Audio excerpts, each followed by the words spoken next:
शास्त्र कहता है जो अपने से बड़ा है उससे कभी कभी ही करवाना चाहिए, जो अपने से छोटे हैं उनकी तरफ देखो, उन्हें सिखाओ, उन्हें बढ़ाओ, उनसे करवाओ, उन्हें आगे ले जाओ। पर जो बड़े हैं उनसे क्यों करवाते हो?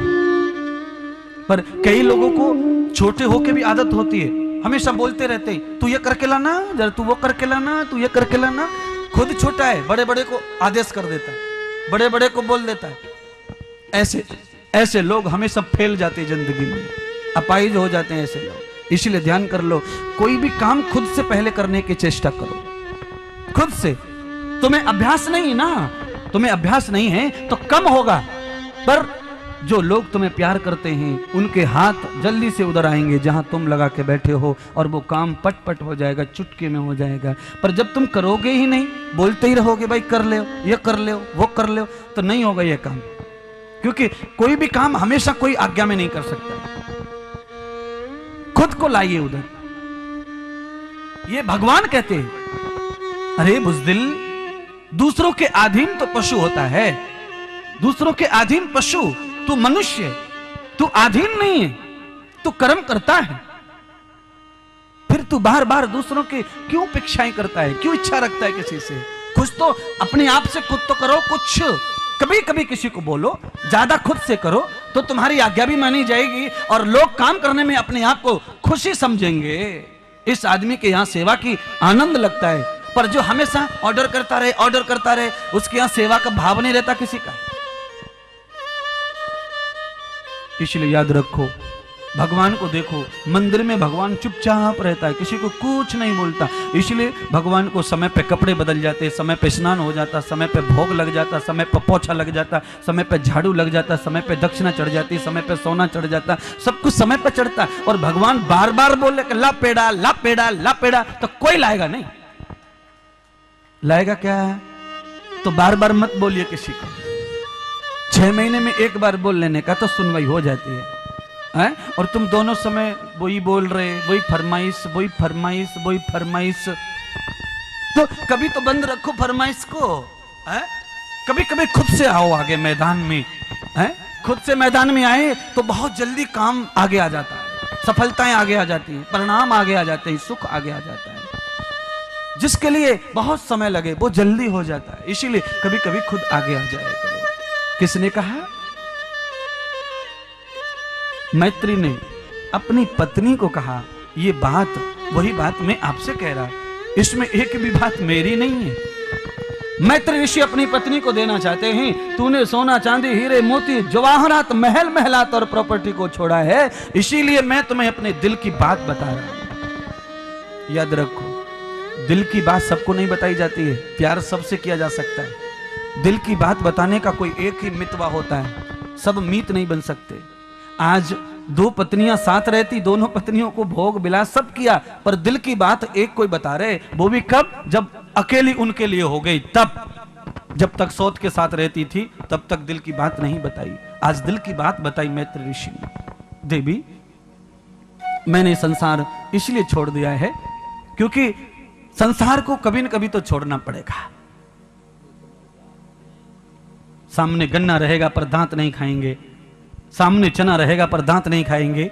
जब दांत चना न खाए तब चना को छोड़ा, तो ये छोड़ना नहीं है। दांत होते चना को छोड़ दिया तो त्याग कहलाता है, दांत होते गन्ना छोड़ दिया तो त्याग कहलाता है। अनंत भूतन परमानंदम यथा भूतेन दर्शनम। याद रखो, आंखें हैं पर काजल छोड़ दिया, ये त्याग है। आंखें ही नहीं तो काजल छोड़ा तो क्या त्याग है? याद रखो,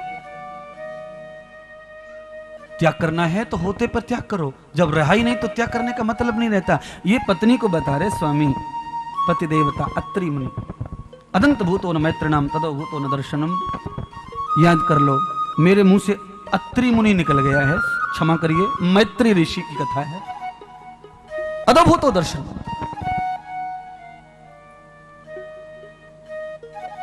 देवी, सारे ब्रह्मांड को बनाने वाले को अशांति चिंता लगी है, इसीलिए आपको टेंशन आया है, आपको चिंता आई है, मुझे आई है। हम बहुत छोटे हैं। सारे जगत को बनाने वाले को जब चिंता सता सकती है तो चिंता हमारे लिए भी है, तुम्हारे लिए भी है, सबके लिए। हम तो कॉमन मैन, हम सामान्य हैं। हमें चिंता सताए बड़ी बात नहीं, पर उनको चिंता सताए जो चिंता को नष्ट करने के लिए बैठे हैं तो बड़ी बात।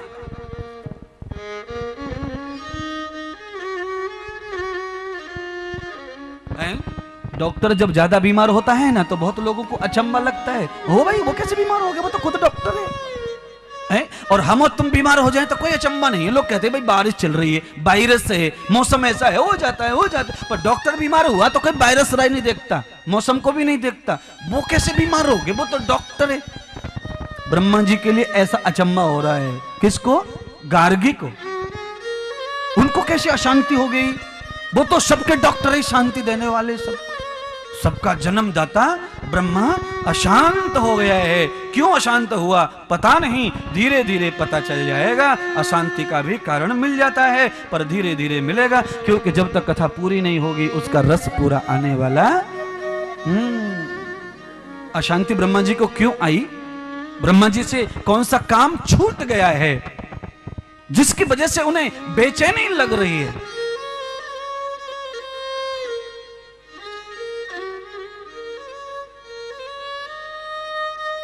देवी नारद जी ने अपने पिता ब्रह्मा की शांति के लिए पहले तो तीर्थ किया।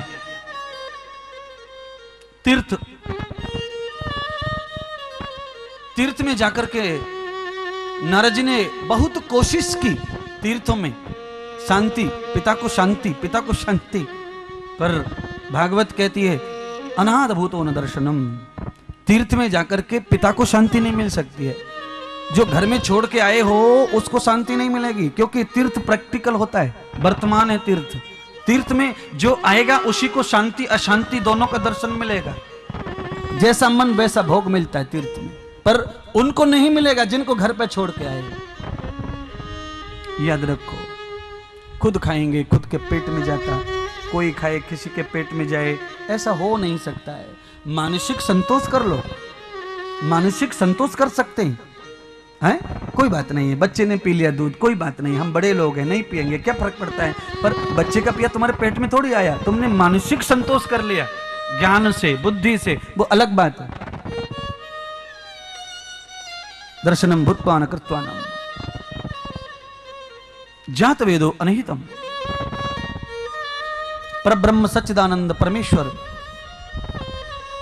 श्री द्वारकानाथ भगवान श्री विष्णु, उनके साथ ब्रह्मा जी का रिश्ता कुछ कमजोर हो गया है। इसलिए ब्रह्मा जी के घर चिंता आई, क्लेश आया है, दुख आया है, बुढ़ापा आया है, बाल सफेद झुर्रियां पड़ गईं और बुढ़ापा दिखने लग गया है। बड़ा चिंता का विषय, बुढ़ापा दिखने लग जाए तो है। मैं तो कहता हूं भगवान, अगर किसी को बुढ़ापा दिख रहा है तो खूब चिंता में आना चाहिए, एकदम टेंशन में, क्योंकि बहुत बुरी बीमारी है बुढ़ापा। आधीन कर देता है, ये गुलाम बना देता है, पराजित कर देता है, सबका दास बना देता है बुढ़ापा। आदमी जितना बूढ़ा होता जाएगा उतने ही कम उम्र वालों का गुलाम बनता जाएगा, गुलाम बनता जाएगा, गुलाम बनता जाएगा। बुढ़ापा जितना आता है उतना ही गुलाम बनता है वो छोटी उम्र वालों का। 5 साल के बच्चे के लिए दादी बैठी रहती है, वो पानी लाएगा तो पानी मिलेगा, क्योंकि दादी से चला जाता नहीं, घुटने का प्रॉब्लम है, दास बनी बैठी है पोते की। हाँ, अरे पानी दे जाओ कोई, पानी दे जाओ कोई। पूरे घर की दासी बन गई है 80 साल की बुढ़िया, पर फिर भी पानी समय पे आता। दास बन के भी सेवा नहीं हो रही है, गुलाम बन के भी सेवा नहीं हो रही है। इसीलिए बुढ़ापे से डरो, बुढ़ापा नहीं चाहिए किसी को, है? क्योंकि बुढ़ापा आदमी को शमशान की तरफ खींचता है। जितनी जल्दी बुढ़ापा आएगा शमशान की तरफ, उतना जल्दी जाना पड़ेगा। जवानी कायम रहे। जवानी कायम कैसे रहती है अब हम बताएंगे, सूत्र सिद्धांत उसके प्रयोग। आप आए हो तो हमें अब सब करना ही पड़ेगा, क्योंकि कथाओं में बड़ा अंतर होता है। कथा, तीर्थ की कथा अलग ही हो जाती है सबसे। तीर्थ में अलग ही विचार आते, अलग ही मति गति हो जाती है, कथा के शब्द अलग हो जाते हैं, भाव अलग हो जाता है। तीर्थ में कथा पूर्ण हो जाती है। यही कथा घर पे करो, पूर्ण नहीं हो पाती है। तीर्थ में आए तो पूर्ण हो जाती है कथा, क्योंकि तीर्थ में पैर लग गया, उसी में ही धुल जाता है आधा तो, और ऊपर से रगड़ दिया भागवत से, ज्ञान से, तो कुछ भी शेष बचता नहीं। और यहां तो यहां तो बचेगा ही नहीं, क्योंकि पानी इतना बढ़िया है कि मैल को जादू टोना कर देता है। हाँ, याद रखोगा।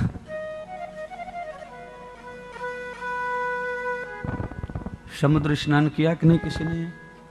चलो, हमने भी नहीं किया है, मिलके साथ में ही करेंगे किसी दिन, एक ही दिन चलेंगे सब लोग। दृश्यम विभूषितम गतम सागरम, क्षीर सागर में शयन करने वाले प्रभु के साथ रिश्ता कमजोर हो गया ब्रह्मा जी का, इस वजह से बुढ़ापा आ गया, टेंशन आ गया, चिंता आ गई। ऐसी भूल आप मत करिए बंधु। रिश्ता सबसे कमजोर करो, पर जो फूक मारता है उसके साथ रिश्ता बनाए रखो। फूक मारने वाला कौन है बताओ? अरे भैया, फूक मारने वाले का नाम बता दीजिए, खड़र खड़र बंद कर दीजिए।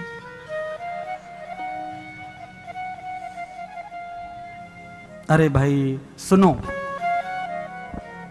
फूक मारने वाला कौन है? सारे गामा धानी पासा, जिसमें सारे स्वर निकलते हो, सारी सरगम आती है, सरगम स्वर। फूक तो शंकर भी मारता है, सरगम नहीं निकाल सकते शंकर जी। दूसरे के सारे गामा धानी पासा पे ठुमका लगा सकता है शंकर, पर सारे गामा धानी पासा निकाल नहीं सकता है। याद रखो। हाँ, सारे गामा धानी पासा एक ही है। फूक मारने वाला। 5वें दिन कथा आने वाली है। 5वें दिन जब कथा आएगी तो 7 सुरों के सरगम बनाने वाले, 7 सुरों का मालिक, 7 समुद्रों का स्वामी भगवान विष्णु, जो सबके स्वर में खोया है, जो सब में फूक भरता है। ब्रह्मा तो केवल बनाता है, फूक बनाकर, बांसुरी बनाकर बजाने का काम तो नारायण करता है, द्वारिकाधीश करता है, अधिराज बांके बिहारी करता है, फूक मारने का काम। और ध्यान कर लो, श्वास देने वाले के साथ में कनेक्शन कमजोर कर लिया तो हानि किसकी? थम जाएंगी श्वासें, आ जाएगा बुढ़ापा।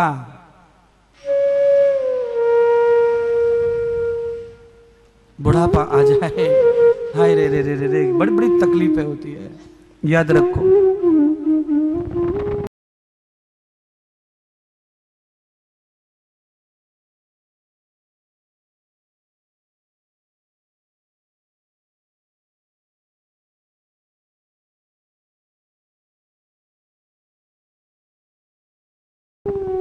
मुझे तो घना टेंशन लगने लगा है।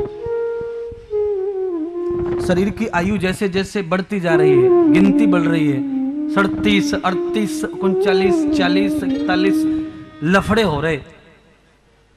याद रखो। और तुम तो छक्के चौके मार गए, कोई 50 का बैठा है, कोई 56 का, कोई 58 का। याद रखिएगा, आप जितनी क्रॉस कर रहे आयु को, आप जितना डेवलप कर रहे बॉडी की आयु को, खा रहे उम्र को, समय को, उतने दुखों की तरफ जा रहे, क्लेश की तरफ जा रहे। मैं तो कहता हूं कि आयु कितनी भी हो, पर खुद को कंट्रोल कर लो, थाम लो, रोक लो, अपनी स्थिति बना लो।